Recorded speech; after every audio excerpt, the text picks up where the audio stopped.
हम grade 7th mathematics का chapter number 4 simple equation start करने वाले हैं। चैप्टर नंबर 4 सिंपल इक्वेशन एक ऐसा मैथमेटिकल चैप्टर है जिससे सबसे ज्यादा स्टूडेंट्स परेशान रहते हैं। परेशानी इसलिए रहती है क्योंकि स्टूडेंट्स इस चैप्टर की बेसिक टर्मिनोलॉजी को समझे बिना सीधा एक्सरसाइज पर आ जाते हैं। आप ऐसी गलती बिल्कुल भी ना करें और सबसे पहले इस चैप्टर की बेसिक टर्मिनोलॉजीज को समझें, क्योंकि आपको अगर टर्मिनोलॉजी समझ में आ गई तो चैप्टर बहुत इजी और बहुत इंटरेस्टिंग हो जाएगा। Okay, so let's start with the first very important definition of this chapter. इस चैप्टर की सबसे पहली जो डेफिनेशन है वो है व्हाट इज अ इक्वेशन। अब सोचो, हम कर रहे हैं चैप्टर नंबर 4 सिंपल इक्वेशन और हमें इक्वेशन की डेफिनेशन नहीं पता। इक्वेशन मैथमेटिक्स में एक ऐसा मैथमेटिकल एक्सप्रेशन होता है जिसमें इक्वल्स टू का साइन लगा होता है। कोई भी ऐसा मैथमेटिकल एक्सप्रेशन जिसमें इक्वल्स टू हो उसे हम इक्वेशन बोलते हैं।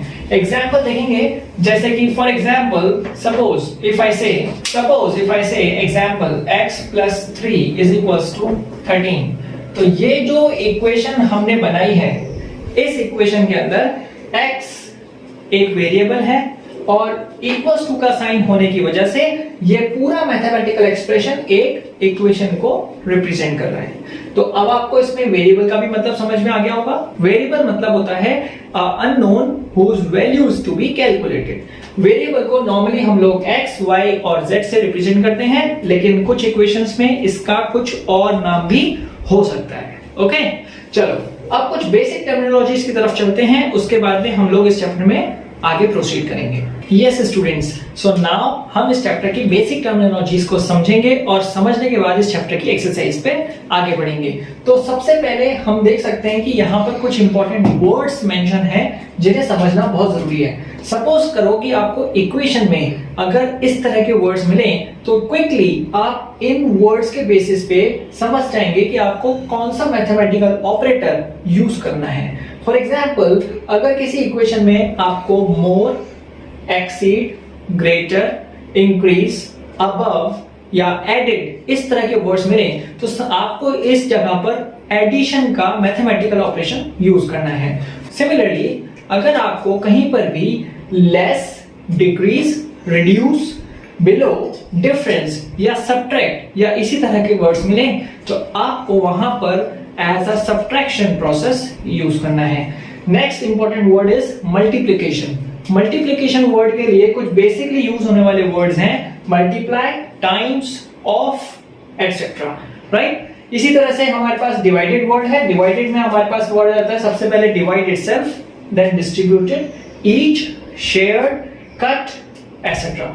ये कुछ ऐसे वर्ड्स हैं जिनके बेसिस पर हम इक्वेशन में क्विकली डिसाइड कर सकते हैं कि क्वेश्चन में हमें उसने क्या करने के लिए बोला है। ऐसे ही कुछ ऐसे वर्ड्स होते हैं जो हमें इक्वल्स टू को रिप्रेजेंट करते हैं। जैसे इक्वेशन में अगर equals to, is, results, gives, was, will be या प्रोवाइड्स, अगर इस तरह का वर्ड इक्वेशन में लिखा हुआ आ रहा है तो इसका मतलब है कि हमें उस जगह पर इक्वल्स टू का साइन लगाना है। Okay, so quickly now we will move on to the exercise 4.1 to understand how we are going to solve simple equations. So now we have reached to exercise 4.1.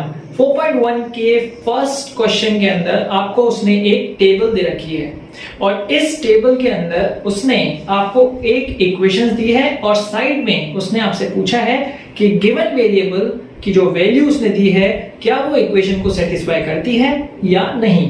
तो for example, इसको समझने के लिए हम इसका first part consider कर रहे हैं। आपकी जो फर्स्ट इक्वेशन इस टेबल में शेयर की है that is x plus 3 equals to 0। Options दिए गए हैं जैसे कि x is equals to 3, काफी सारी वैल्यूज ऑफ वेरिएबल हो सकती हैं। उसने आपसे पूछा है कौन सी वेरिएबल की वैल्यू पर ये इक्वेशन सेटिस्फाई हो जाती है। सेटिस्फाई होने का यहां पर मतलब है कि लेफ्ट हैंड साइड और राइट हैंड साइड इक्वल आना चाहिए। दैट मींस इक्वल्स टू के यहां पर हमारी लेफ्ट हैंड साइड होती है और इक्वल्स टू के इस साइड पर राइट हैंड साइड होता है। हमें लेफ्ट हैंड साइड और राइट हैंड साइड इक्वल आ जाए, x की ऐसी वैल्यू फाइंड करनी है। चलो एक बार चेक करेंगे। So let's suppose we put x is equals to 3 in this equation. तो जब हम LHS में x is equals to 3 substitute करेंगे, we are going to get 3 plus 3 is equals to 6. And हमें पता है कि 6 RHS के इक्वल नहीं है क्योंकि हमारा RHS यहाँ पे 0 है. तो that means कि x is equals to 3 first equation का आंसर नहीं हो सकता. तो इसके आगे आपको लिखना है no, because ये इक्वेशन को सेटिस्फाई नहीं कर रहा है. आई एक्सपेक्ट कि क्वेश्चन नंबर 1 की टेबल आपको बहुत अच्छे से क्लियर हो गई होगी. इसके सारे पार्ट्स में आपको यही प्रोसेस अप्लाई करना है और सिर्फ आंसर में बताना है कि whether it satisfies the equation or not. Okay, yes students, so now we have reached to the next question of this exercise. इस एक्सरसाइज के सेकंड क्वेश्चन में आपको उसने कुछ इक्वेशंस दे रखी हैं और इन इक्वेशंस के सामने उसने एक वेरिएबल की वैल्यू भी मार्क की हुई है और उसने आपसे ये पूछा है कि क्या ये वैल्यू इस इक्वेशन को सेटिस्फाई करती है या नहीं. That means the given value of variable is a solution of this equation or not. Okay, so such type of questions can be attempted to very easily. What we need to do is, आप ध्यान से देखेंगे ये question बहुत आसान है. हम n is equals to 1 इस इक्वेशन की लेफ्ट हैंड साइड पर सब्स्टिट्यूट करेंगे. ओके, तो ध्यान से देखेंगे. सबसे पहले हम लिखेंगे LHS क्योंकि हमें ये बताना बहुत जरूरी होता है कि हम इक्वेशन में कौन सी साइड ऑपरेट कर रहे हैं. तो यहाँ पे मैंने LHS लिख दिया है. n is equals to 1 आप सब्स्टिट्यूट करेंगे तो 1 plus 5 and let's quickly solve this. So I am getting my answer as 6 और जबकि RHS में आप देख सकते हो कि RHS का आंसर यहाँ पर 19 है. तो very easily you can see that 6 और 19 आपस में इक्वल नहीं होते हैं. तो इसका मतलब ये है कि n is equals to 1 इस गिवन इक्वेशन का सॉल्यूशन नहीं है. Right? So okay, so let's move on to a new part of this question number 2. Question number 2 के एक ई पार्ट में इक्वेशन गिवन है और सामने उसके p की एक वैल्यू मार्क की गई है, that is p is equals to -4. हमें ये चेक करना है कि p is equals to -4 इस इक्वेशन का सॉल्यूशन है या नहीं. Process of solving this thing is once again same. तो चलो स्टार्ट करते हैं. सबसे पहले हमें साइड बतानी है, उसके बाद में 4p की जगह पे मैं ब्रैकेट में लिखूंगा माइनस का 4 और -3. Let's quickly solve this. Plus minus 4 4s are 16 -3. यहाँ पे मैं सॉल्व करने पर आंसर मेरा -19 आ रहा है जबकि RHS में मेरे पास 13 है. तो once again I can write now कि लेफ्ट हैंड साइड और राइट हैंड साइड इक्वल नहीं है. तो that means p is equals to -4 given equation का सॉल्यूशन नहीं है. Okay, so now I expect कि rest of the questions of this particular question number 2 can be done by you all very successfully. Yes students, so now we have reached to question number 3 of exercise 4.1. Question number 3 के अंदर उसने हमें एक equation दी है और इस बार वो हमसे चाहता है कि हम ट्रायल और एरर मेथड यूज करें और ये आइडेंटिफाई करें कि इस इक्वेशन में p की क्या वैल्यू हो सकती है जो कि इस इक्वेशन को सेटिस्फाई करेगी. तो हमें इसमें क्या करना है, ट्रायल और एरर मेथड अपने नाम से ही समझ में आ जाता है. ट्रायल और एरर, दैट मींस हमें ट्राई करना है और एरर फाइंड आउट करना है कि क्या हमने जो वैल्यू डाली है वो सेटिस्फाई करती है या नहीं. Let's take the value of p as 0. हम सबसे पहले 0 से ही स्टार्ट करते हैं. तो सबसे पहले हम 0 डालेंगे, उसके बाद हम p की वैल्यू +1 सब्स्टिट्यूट करेंगे, देन हम सोचेंगे -1, देन +2, देन -2, देन +3 एंड -3. कुछ स्टूडेंट्स क्या करते हैं कि p की वैल्यू डायरेक्ट 1 2 3 4 डालते हैं, उसके बाद में -1 -2 -3 डालते हैं. आप ऐसा ना करें क्योंकि मैक्सिमम क्वेश्चंस में कई बार -2 भी आंसर हो सकता है और अगर आप 1 2 3 4 सारे पहले डालेंगे उसके बाद आप -1 -2 डालेंगे तो ये क्वेश्चन बहुत लेंथी हो जाएगा. Okay, so let's quickly try to solve this question. सबसे पहले p is equals to 0. Okay, चलो करके देखो. 5 0 +2. हमने क्या किया है, हमने लेफ्ट हैंड साइड पर p की जगह पे 0 लिखा है. ओके, चलो let's quickly try to solve this. 5 into 0 is 0 plus 2 solve करेंगे. तो यहां पर आप देख सकते हो कि ये 17 के इक्वल नहीं है.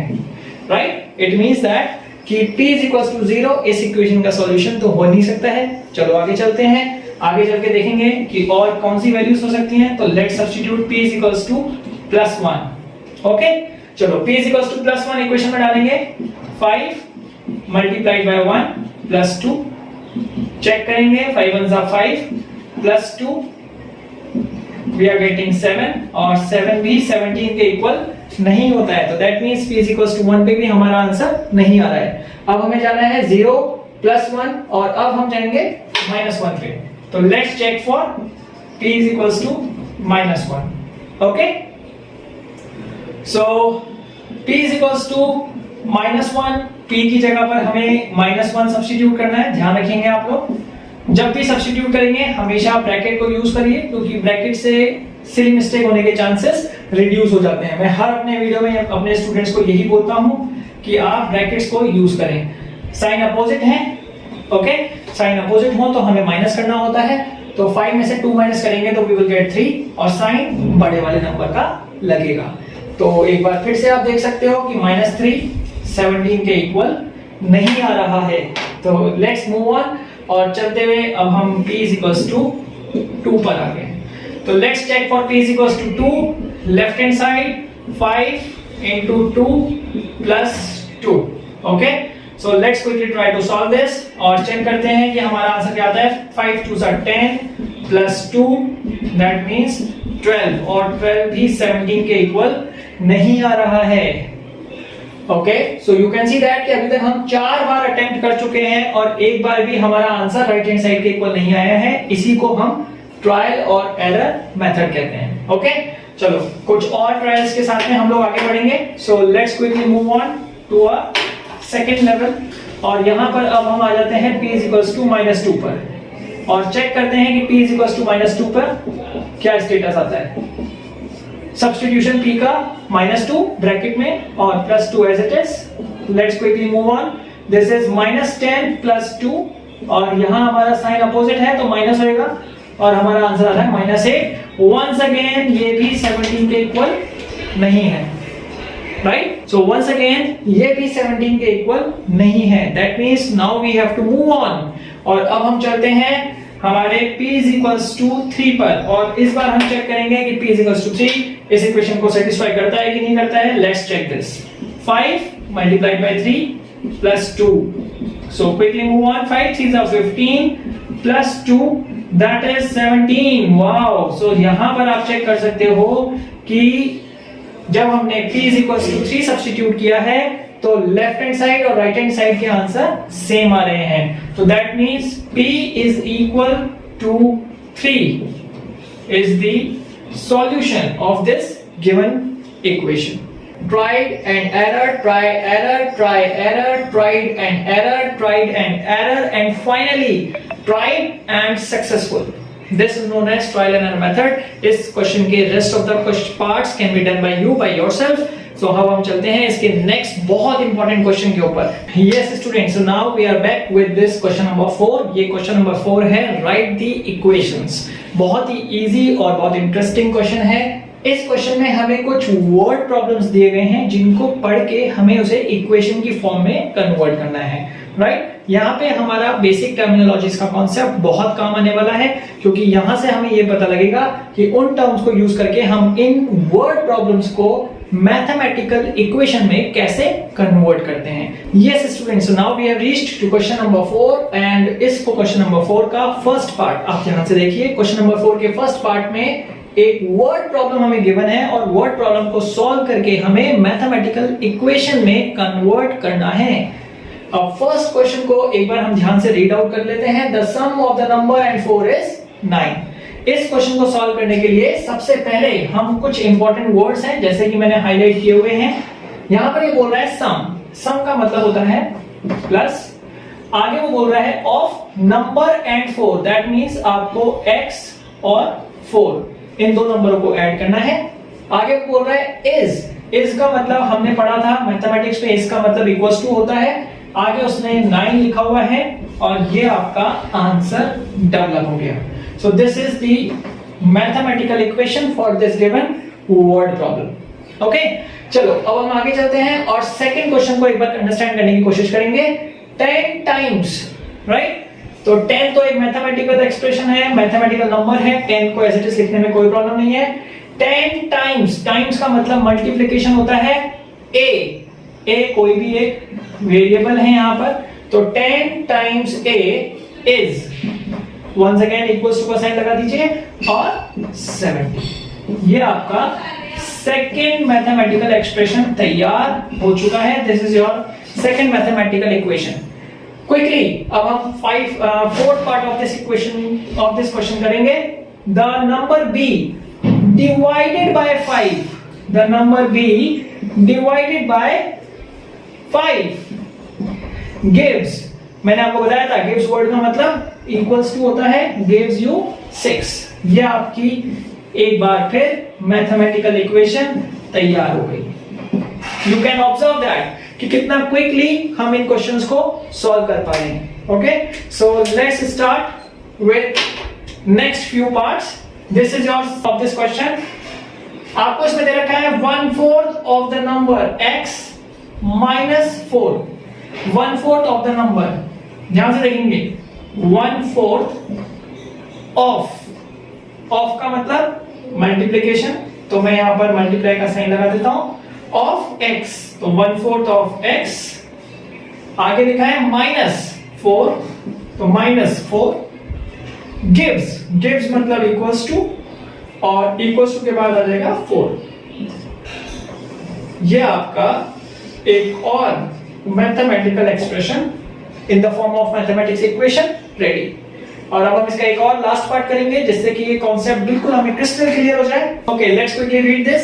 If you take away 6 from 6 times y, अगर हम 6 टाइम y करके उसमें से 6 को माइनस कर दें, टेक अवे का मतलब यहां पर माइनस होता है ना, तो जब भी माइनस होता है तो वो किसी चीज में से माइनस होता है, तो हम ऐसे लिखेंगे 6 times y।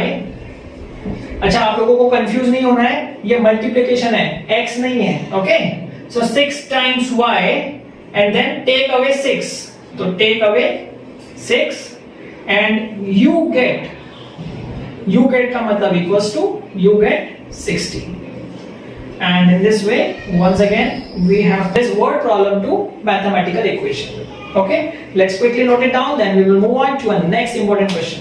Yes students, so now we have reached to the last question of this exercise, question number 5. Write the following equations in statement form. ये question once again हमसे क्या करवाना चाहता है, इस बार उसने हमें मैथमेटिकल इक्वेशंस दी हैं और वो हमसे चाहता है कि हम इन मैथमेटिकल इक्वेशंस को वर्ड प्रॉब्लम्स में कन्वर्ट कर दें। Okay, that is statement form में कन्वर्ट कर दें।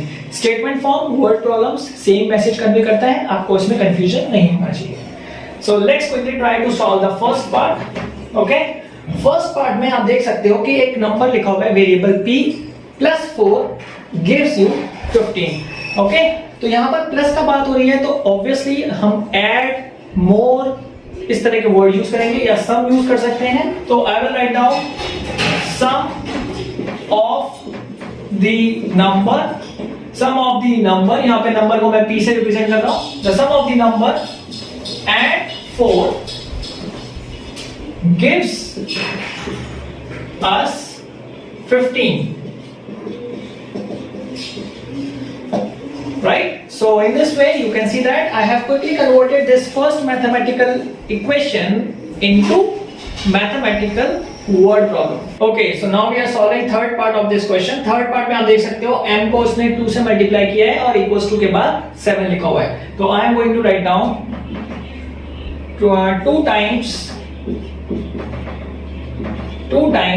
a number, यहां पे नंबर का मतलब मेरा m है, तो 2 times a number gives 7. Okay, this is my next mathematical equation, word problem, right? Now coming on to this part, यहां पर आप देखो पहले नंबर का मतलब m से है मेरा, पहले उसने नंबर को 3 से मल्टीप्लाई किया है, देन डिवाइडेड बाय 5 और आंसर में हमारे पास 6 आ रहा है, तो हम लिखेंगे 3 times a number divided by 5 gives 6 divided by 5 को वर्ड प्रॉब्लम में लिखेंगे, okay, because we are converting in word problems. So 3 times a number divided by 5 gives 6 as an answer. This is your answer. This is your answer for fifth part of this question. और इसी तरह से हम इसके last part पर आ गए हैं.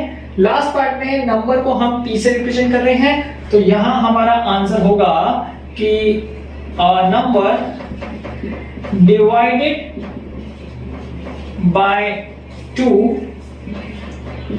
and increased by 2, divided by 2 and increased by 2 को वर्ड प्रॉब्लम में लिखेंगे, तो वर्ड में लिखेंगे increased by 2 and gives us 8 as the answer.